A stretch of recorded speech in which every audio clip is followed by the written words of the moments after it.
There are construction projects that change the face of a city. There are those that change the face of a country.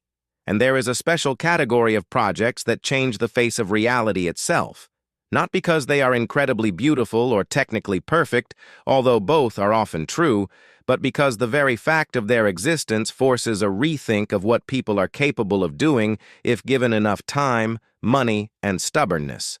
Right now, as you read this, construction sites of such a scale are underway on several continents simultaneously that they are difficult to imagine even from photographs. Thousands of workers, hundreds of cranes, billions of dollars a month, deadlines that are pushed back, budgets that grow, and ambitions that do not diminish. Each of these projects is a bet on a future that has not yet arrived. The bet is expensive and not always a winning one, but that is exactly why they are so interesting to watch. Let's start with what has already changed the very idea of what a city can be. In the desert in the northwest of Saudi Arabia, something is being built for which there is no suitable word in the architectural lexicon yet. The official name is Neom, and its composition includes a project called The Line. 2 parallel walls 500 meters high, 200 meters wide, and 170 kilometers long.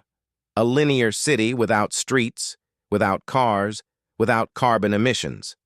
It is assumed that 9 million people will live in it in a vertical city that will stretch across the desert, mountains, and the Red Sea coast like a giant mirror monolith. The idea looks fantastic, in both a good and a bad sense of the word. Inside the 2 walls, the entire city infrastructure should be located. Residential quarters, offices, parks, stadiums, farms, factories. Transport is only underground. High-speed capsules that will cross the entire city from end to end in 20 minutes. Outside, the walls will be covered with mirror panels reflecting the desert and the sky. The project is conceived as an answer to the question of what the city of the future should be, in which cars are not needed, emissions are not needed, and spreading out to the sides for hundreds of kilometers is not needed. Critics, and there are many of them, and among them are many serious urbanists and engineers, point to fundamental problems. 9 million people living in a 200-meter corridor mean a density comparable to the most overcrowded areas of Hong Kong, multiplied by 170 kilometers of length.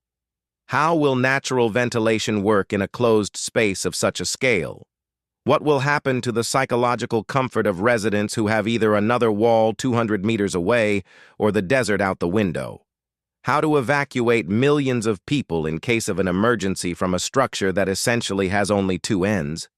There are no official answers to these questions yet, but something important is lost behind the criticism of the architectural concept. Neom as a whole is not only the line. The project includes several more components, each of which is unprecedented in itself. Sindalah is a resort island in the Red Sea, which is being built from scratch and should receive the first tourists in the coming years. Oxagon is a floating industrial port in the shape of an octagon, which is planned to be erected directly in the sea. Trojana is a ski resort in the mountains of the Saudi desert, where in winter the temperature drops enough for artificial and possibly natural snow. It is planned that in 2029, the Winter Asian Games will be held here, the first in history held in a Middle Eastern country.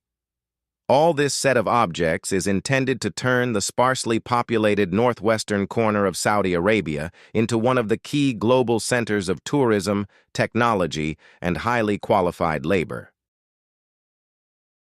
Whether it will work or not is an open question, but real money has been invested, and the land has already been dug up. Construction is underway. The scale of preparatory work in the desert, huge excavations of soil, access roads, and labor camps are visible on satellite images.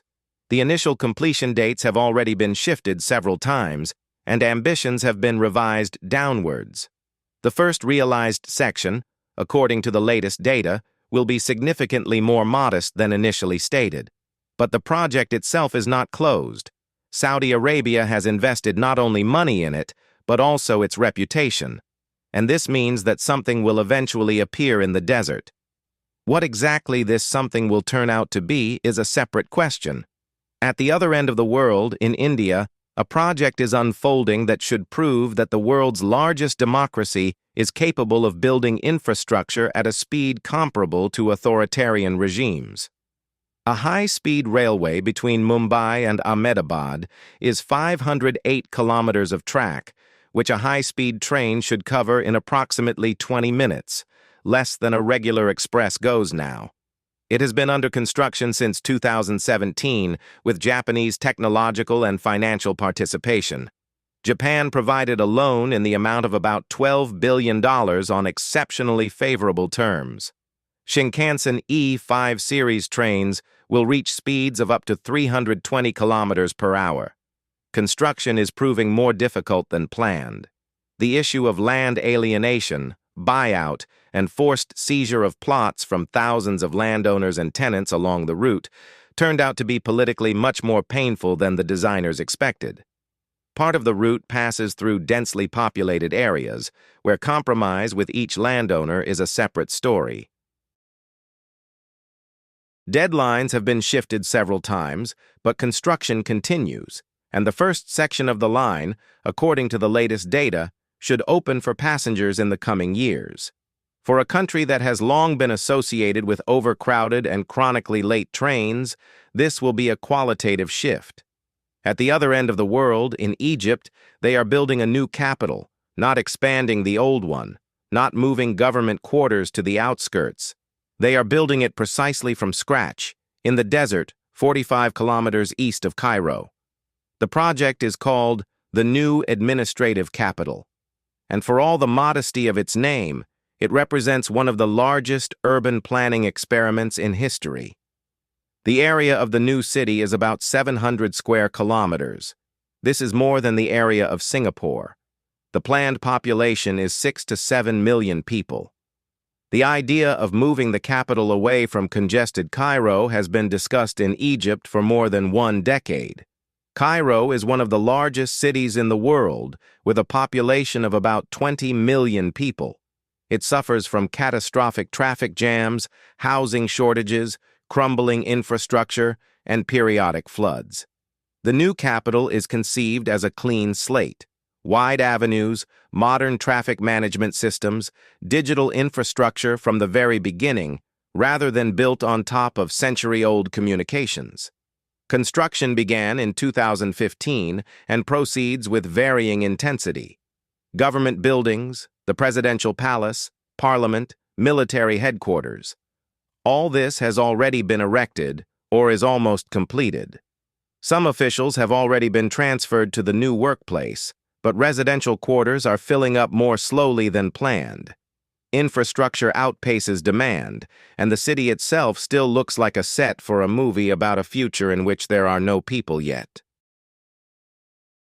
Experts in the field of urbanism have long described the disease that many capitals built from scratch suffer from Brasilia to Astana. It is easier to design a city than to fill it with life. Life does not move by order. Nevertheless, the scale of what has already been done is impressive.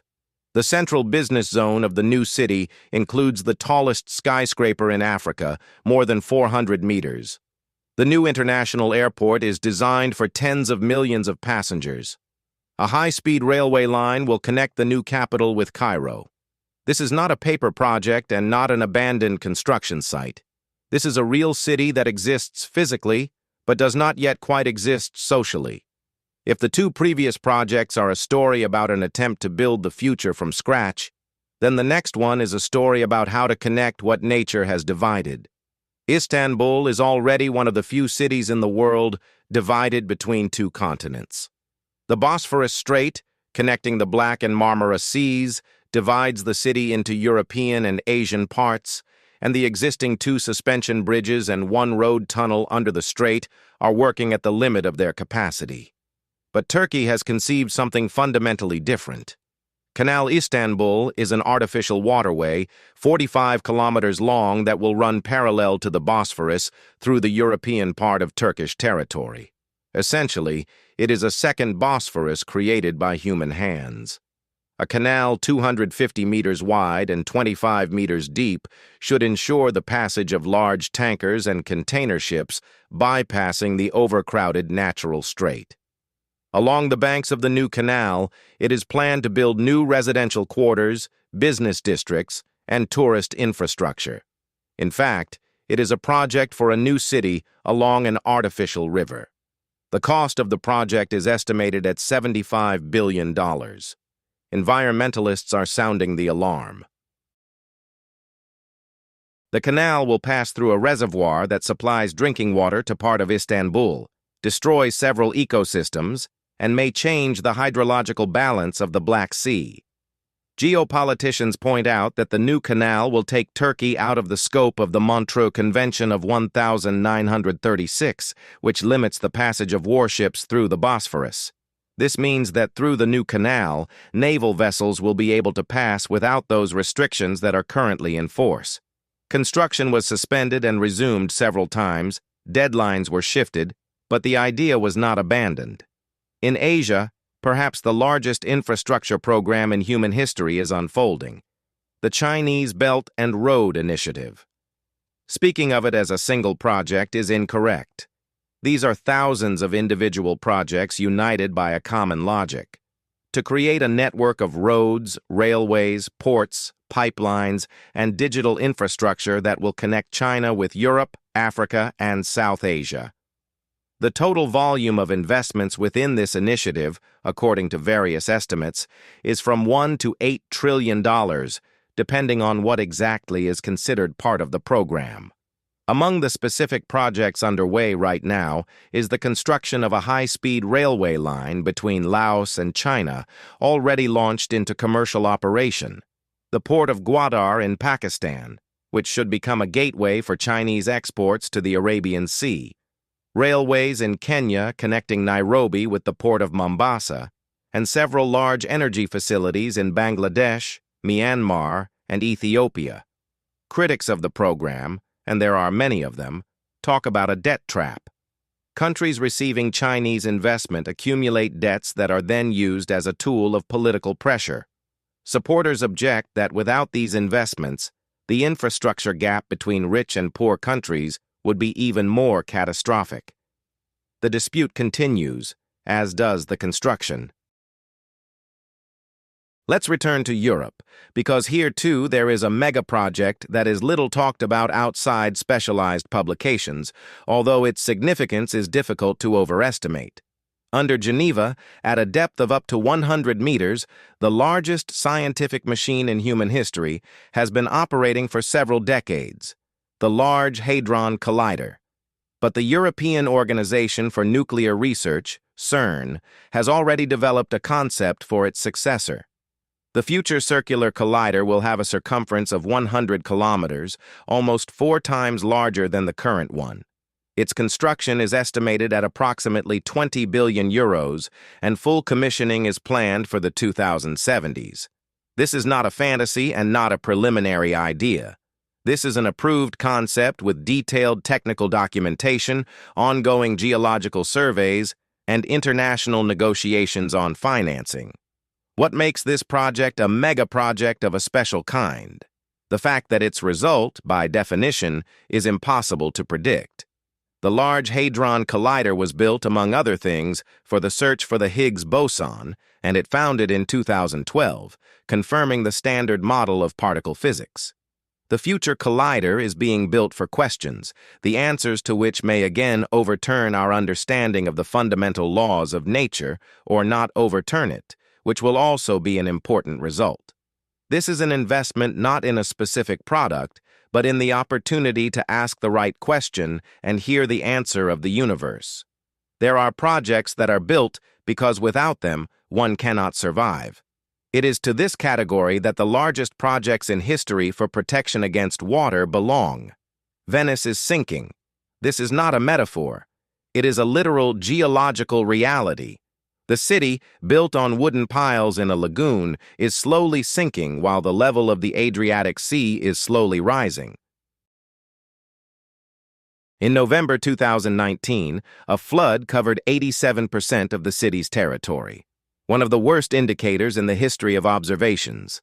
The Mose system of mobile dams, the construction of which began back in 2003 and the cost of which has long exceeded 8 billion euros, after many years of delays, corruption scandals, and technical problems, has finally started working.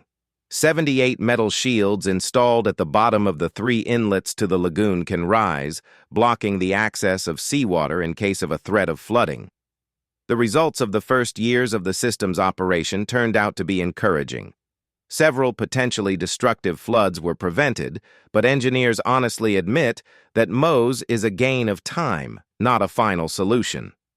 At current rates of sea level rise, the system will cope for several decades. What will happen next? A question for which humanity does not yet have a ready answer. A similar story is unfolding in the Netherlands, where the Delta program for coastal protection against floods has been implemented for several decades and, in light of climate change, is constantly being expanded and refined. The Maaslankering storm surge barrier near Rotterdam, 2 steel arms of a giant, each weighing 30,000 tons, which close when a storm threatens, blocking the entrance to the Rhine Delta, is one of the largest mobile engineering structures in the world. It has been operating since 1997, but its technical maintenance and adaptation to new climatic conditions continue continuously. Among the projects that change not the face of a city and not the fate of a country, but potentially the fate of the entire civilization, the construction of ITER, the International Thermonuclear Experimental Reactor in Cadarache, France, stands apart. This is an attempt to prove that controlled thermonuclear fusion, the very process that occurs inside the sun, can be reproduced in terrestrial conditions and used to generate electricity. If this works, humanity will receive a practically unlimited source of clean energy. Hydrogen, the most common element in the universe, will become the fuel, and the reaction product will be helium, which is absolutely harmless. No carbon dioxide emissions, no radioactive waste in significant quantities, no dependence on oil and gas. ITER has been under construction since 2013 with the participation of 30 countries, including Russia, the United States, China, the European Union, Japan, South Korea, and India. This is unprecedented in itself. The project survived several serious geopolitical crises, sanctions, and the severance of diplomatic relations in a number of areas. No international cooperation did not stop. When scientists and engineers from countries whose governments barely speak to each other continue to jointly mount magnetic coils weighing several hundred tons in an underground hall under Provence, this in itself is a kind of mega-project, only in the field of human relations. The central magnet of the reactor, the most powerful superconducting electromagnet in human history, has already been assembled and tested. Its field is so strong that it is capable of lifting an aircraft carrier. It is this field that will hold plasma at a temperature of 150 million degrees, 10 times hotter than the core of the sun, inside a toroidal chamber, preventing it from touching the walls and destroying them. The very idea that such a design could work at all seemed theoretically possible but practically fantastic to physicists 20 years ago. The cost of construction has already exceeded 20 billion euros and continues to grow. Deadlines have been repeatedly shifted. The first plasma discharge was planned for 2025, then moved to later dates. Full power, the so-called DT mode, in which the reactor should produce 10 times more energy than it consumes, according to the latest forecasts, will be reached in the years 2035 to 2039. Critics have long and not without reason joked that controlled thermonuclear fusion will always be 30 years away from practical realization, and that this distance does not shrink no matter how many years pass. This joke has been going around among physicists for several decades, but in recent years, something has changed. Several private companies, Commonwealth Fusion Systems, TAE Technologies, Helion Energy, have announced significant technological breakthroughs in creating compact thermonuclear reactors and have attracted billions of dollars in private investment. If even one of these projects fulfills its promises, the 30-year joke will prove irrelevant sooner than it seemed. There is a category of megaprojects that usually remain in the shadow of more glamorous cities of the future and thermonuclear reactors, but which in reality affect the lives of more people than any of the ones listed above. These are large hydroelectric and water management structures.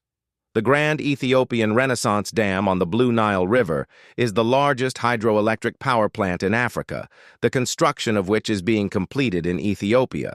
It is simultaneously an engineering achievement and a geopolitical time bomb. A dam 145 meters high and almost 2 kilometers long blocks the main tributary of the Nile, giving Ethiopia the opportunity to generate about 6,000 megawatts of electricity, almost as much as the entire country consumes today. For a state in which more than half of the population still does not have reliable access to electricity, this is a transforming project. The problem is that the Nile flows not only through Ethiopia. Egypt, a country with a population of more than 100 million people, 90% of whom live in a narrow strip along the Nile, receives 90% of its fresh water precisely from this river. Sudan is located between the two countries and has its own interests and fears. Negotiations on the rules for filling the dam's reservoir drag on for years without a final result. Ethiopia fills the reservoir gradually, regardless of Egyptian protests. Egypt has repeatedly made it clear that it does not rule out military options for responding if it considers the threat to its water supply serious enough. The dam on the river has become a focus of tension between the three states, which has no simple solution.